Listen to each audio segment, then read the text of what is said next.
Good morning student. Rajsonal PG college Neemrana के YouTube channel पर आपका हार्दिक स्वागत है। मैं आज अपन सेकंड चैप्टर पढ़ेंगे एबीएस की बुक कॉर्पोरेट अकाउंटिंग का, जिसका नाम है issue of share and forfeiture of share, अर्थात अंशों का निर्गमन एवं अंशों का हरण। इसके संबंध में कंपनी अधिनियम 2013 कंप्लीट लागू होता है। इस अधिनियम के बारे में यदि बताएं तो 29 मार्च 2013 को राष्ट्रपति ने इनको स्वीकृति दे दी थी। यह अधिनियम 12 सितंबर 2013 को लागू हुआ। इस दिन इसकी 98 धाराएं, 1 से 98 धाराएं लागू हो गई थी। शेष धाराएं 1 अप्रैल 2014 को 184 धाराएं लागू हुई। बाकी धाराएं कंटिन्यू चल रही हैं। इनके संबंध में आज 2013 के बाद सभी कंपनियों पर यह लागू होता है। अब परिभाषित करते हैं अंश को। अंश किसे कहते हैं? शेयर। किसी भी कंपनी की पूंजी का सबसे छोटे से छोटा हिस्सा अंश कहलाता है, शेयर कहलाता है। According to company act 2013 under section 284 में इसको परिभाषित किया गया है तथा अंशों के प्रकार ये अंश अकॉर्डिंग टू कंपनी अधिनियम 2013 की धारा 43 में इनको परिभाषित किया गया है। अंश दो प्रकार के होते हैं। पहले कंपनी संशोधन अधिनियम 1988 से पहले 3 प्रकार के होते थे। एक्ट में 2 प्रकार के होते हैं। एक तो पूर्वाधिकार या अधिमानांश, इनको इंग्लिश में प्रेफरेंस शेयर कहते हैं। सेकंड समता या इक्विटी अर्थात इक्विटी शेयर कहते हैं। इनको निर्गमन की प्रोसेस अलग अलग है। अंश निर्गमन करने की प्रोसेस क्या है? इसमें 4 पॉइंट आते हैं। पहला प्रेविवरण, इसको प्रोस्पेक्टस कहते हैं। प्रेविवरण जारी करना। प्रोस्पेक्टस होता है क्या है? किसी भी कंपनी के जो ऑब्जेक्ट उद्देश्य होते हैं, वो क्या व्यापार करती है और उनका पिछला टर्नओवर क्या था, उन्होंने इस फाइनेंस ईयर में क्या एक्टिविटी की थी, वो सारी डिटेल एक फाइल के रूप में, जिसे प्रोस्पेक्टस कहते हैं। प्रोस्पेक्टस जारी करती है सबसे पहले। उसके बाद में नंबर 2 में आवेदन प्राप्त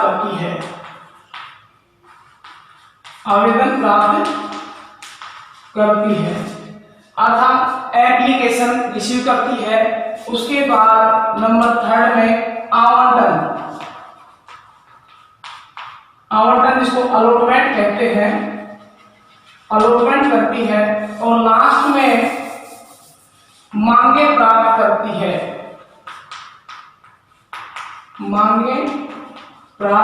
है। ये प्रोपोज कहते हैं। अच्छा, ये कंप्लीट प्रोसेस होने के बाद कोई भी कंपनी अंशों का निर्गमन कर सकती है। ये अंशों के प्रकार देखें तो अधिमान अंश 9 प्रकार के होते हैं। अधिमान अंश 9 प्रकार के होते हैं, जिसमें फर्स्ट है संचयी अधिमान अंश, जिसको इंग्लिश में कम्युनिटी प्रेफरेंस शेयर, संचयी अधिमान कम्युनिटी प्रेफरेंस शेयर कहते हैं।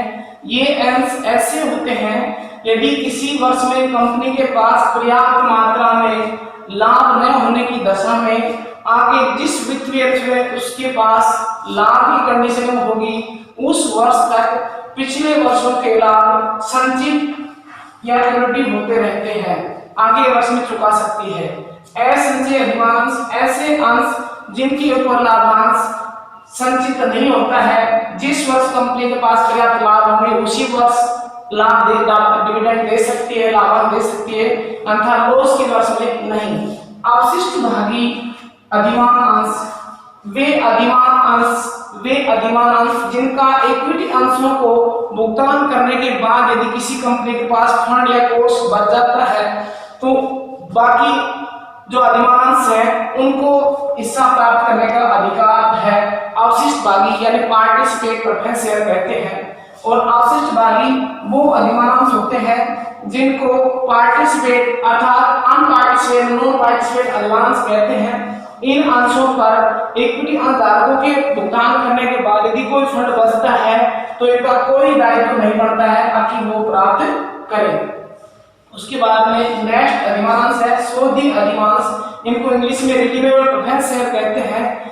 सोधी अधिमांश कौन से होते हैं? कंपनी अधिनियम 2013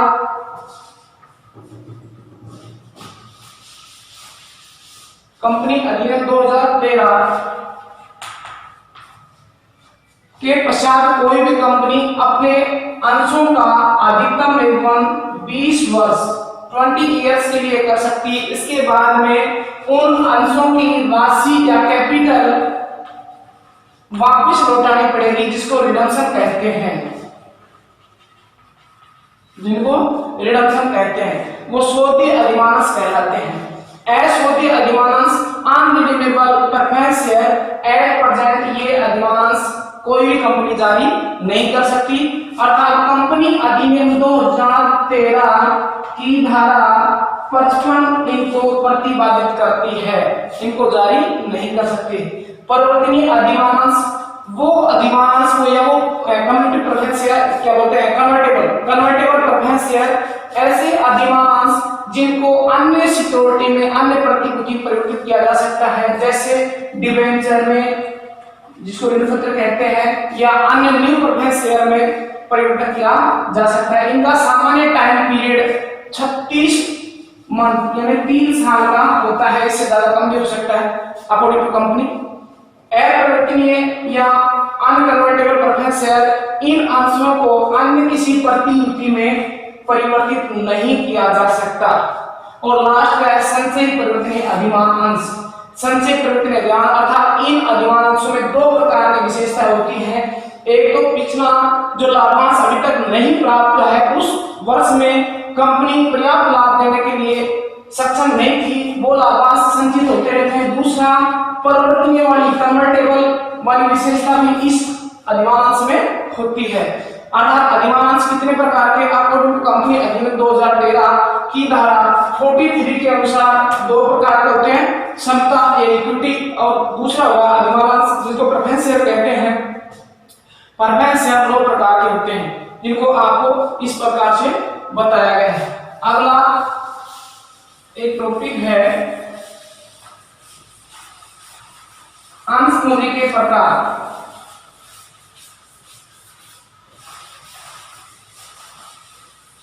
अंश पूंजी के प्रकार।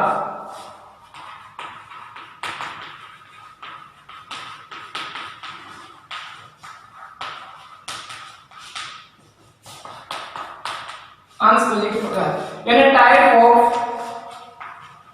Type of share capital. According to company अधिनियम 2013 under section 129 schedule number 3 and part भाग नंबर 1 में बैलेंस शीट बनाई जाती है। इस बैलेंस शीट में अंश पूंजी को प्रॉपर पार्ट में दिखाना कंपलसरी है। इसका फॉर्मेट एक वर्टिकल फॉर्मेट में होता है। कंपनी अधिनियम 2013 के बाद में कोई भी कंपनी अपनी हॉरिजॉन्टल या टी शेप में बैलेंस शीट नहीं बना सकती। एक हॉरिजॉन्टल वर्टिकल एज स्टेटमेंट के रूप में बनाना अनिवार्य है। तो अंश पूंजी के प्रकार, उसमें फर्स्ट आ गई अधिकृत अंश पूंजी। अधिकृत अंश पूंजी जिसको इंग्लिश में ऑथराइज्ड शेयर कैपिटल कहते हैं।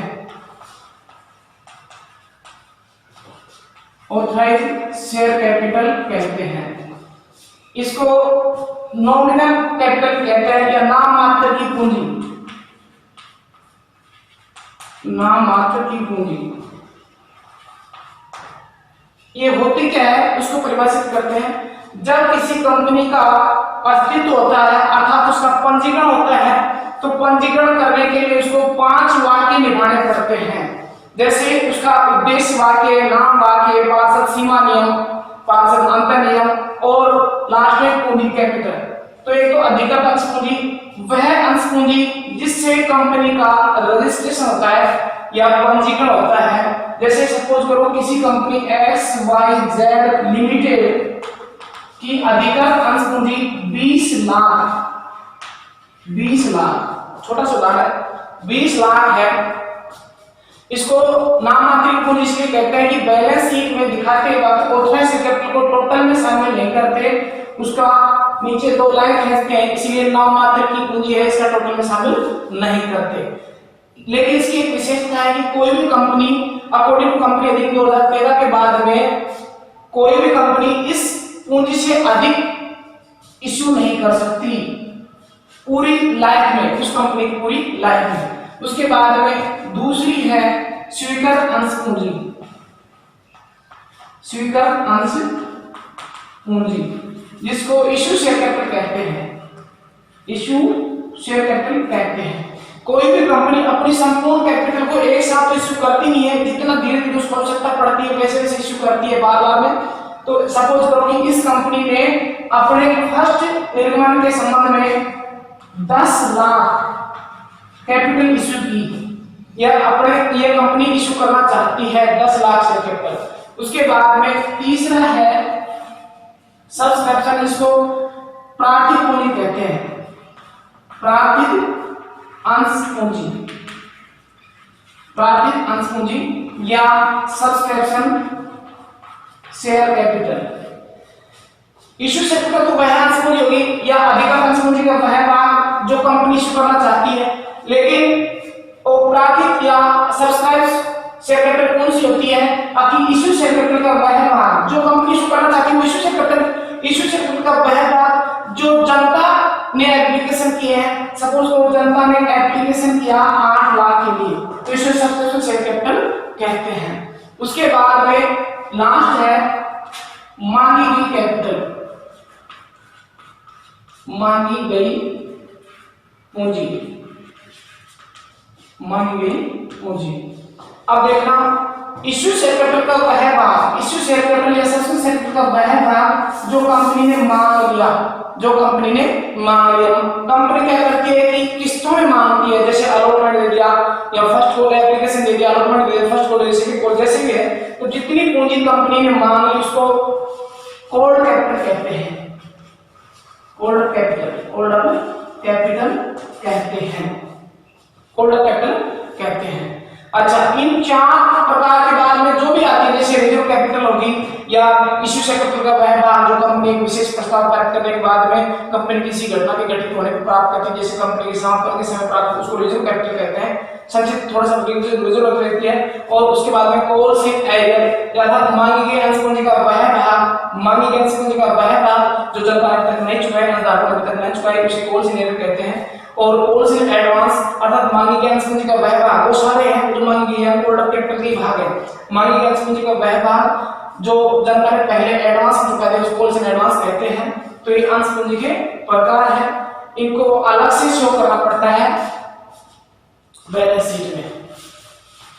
ये बैलेंस शीट में इक्विटी एंड लायबिलिटी शीर्षक के अंतर्गत आते हैं। इक्विटी एंड लायबिलिटी शीर्षक के उस शीर्षक शेयर होल्डर फंड में शामिल की जाती है शेयर कैपिटल। तो आप इस चैनल को लाइक करें, शेयर करें, सब्सक्राइब करें और इसका कमेंट करके बताएं ताकि आपको ये क्लास कैसी लगी। इनके लिए यदि कोई क्वेरी हो तो मेरे व्हाट्सएप नंबर या मोबाइल नंबर है 8890753471।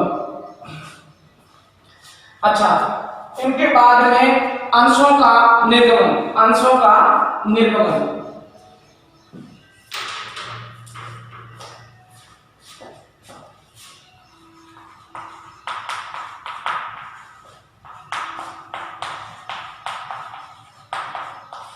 यानी इश्यू ऑफ शेयर,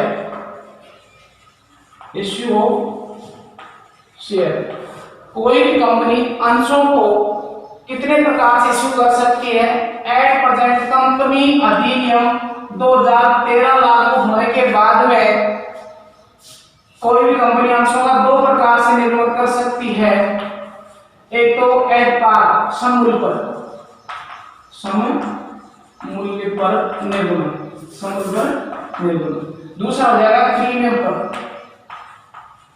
प्रीमियम पर अंशों का निर्गमन, प्रीमियम पर अंशों का निर्गमन।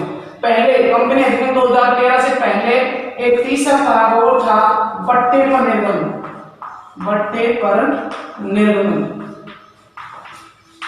लेकिन एट प्रेजेंट कंपनी अधिनियम 2013 की धारा 53 के अकॉर्डिंग कोई कंपनी अंशों को बट्टे पर जारी नहीं कर सकती है, बट्टे पर जारी नहीं कर सकती है अकॉर्डिंग कंपनी के 2013 सेक्शन 52 के अनुसार, और संबंध पर और प्रीमियम पर जारी कर सकती है।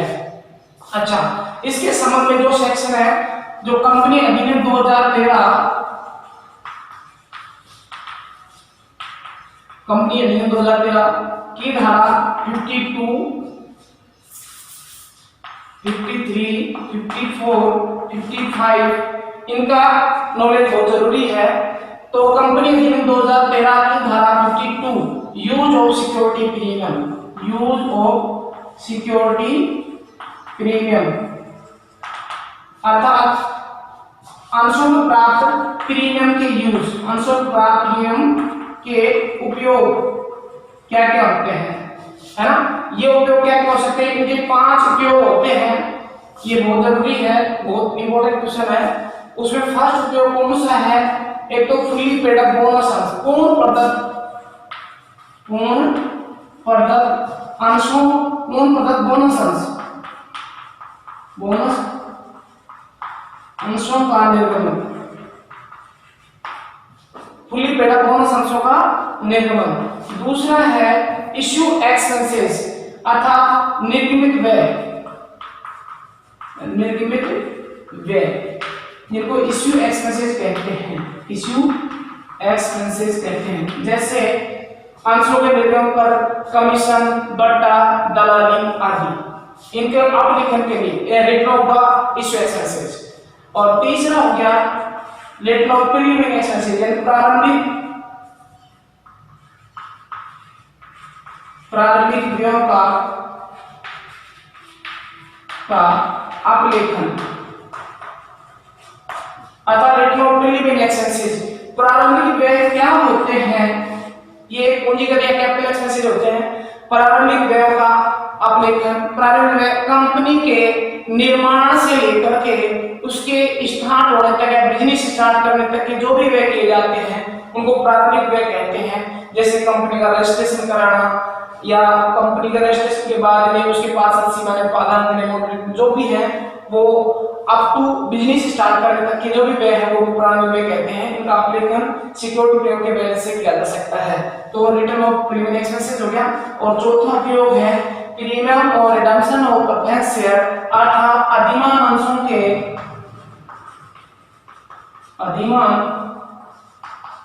अंशों के शोधन पर दे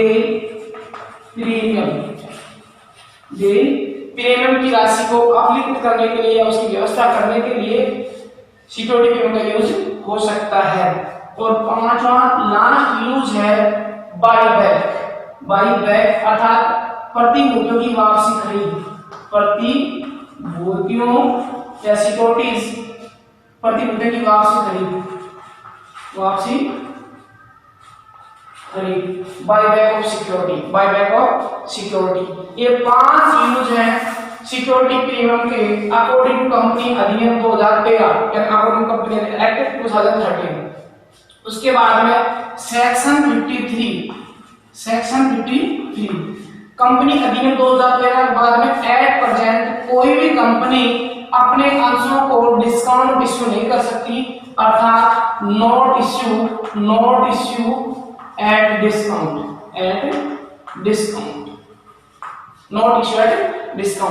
सेक्शन 54 ये सेक्शन 53 का अपवाद है।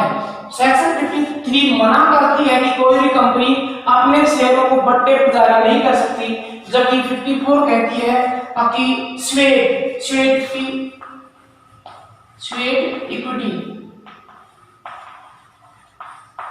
इक्विटी अंश जारी किए जा सकते हैं। स्वेट इक्विटी अंश क्या होते हैं? ऐसे अंश, क्या सब अंशों में जाते हैं, ऐसे अंश जो कंपनी अपने ही कर्मचारियों को किसी बौद्धिक क्षमता के लिए या तकनीकी विकास के लिए उनको मोटिवेट करने के लिए जारी करती है। ये अंश बढ़ते पर जारी करती है या बिना किसी प्रतिफल के भी जारी करती है, इन्हें स्वेट इक्विटी अंश कहते हैं।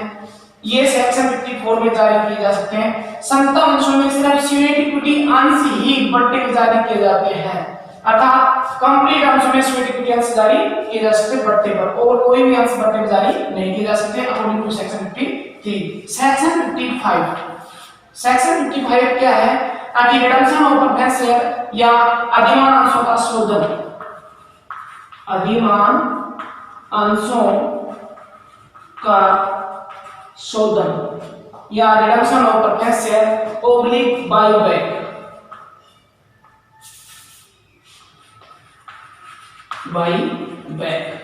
वार्षिक खरीद। अच्छा, ये और इस सेक्शन में एक और है कि एट प्रेजेंट कोई भी कंपनी अनरिडीमेबल प्रेफरेंस शेयर एसओपी अधिमान अंश जारी नहीं कर सकती।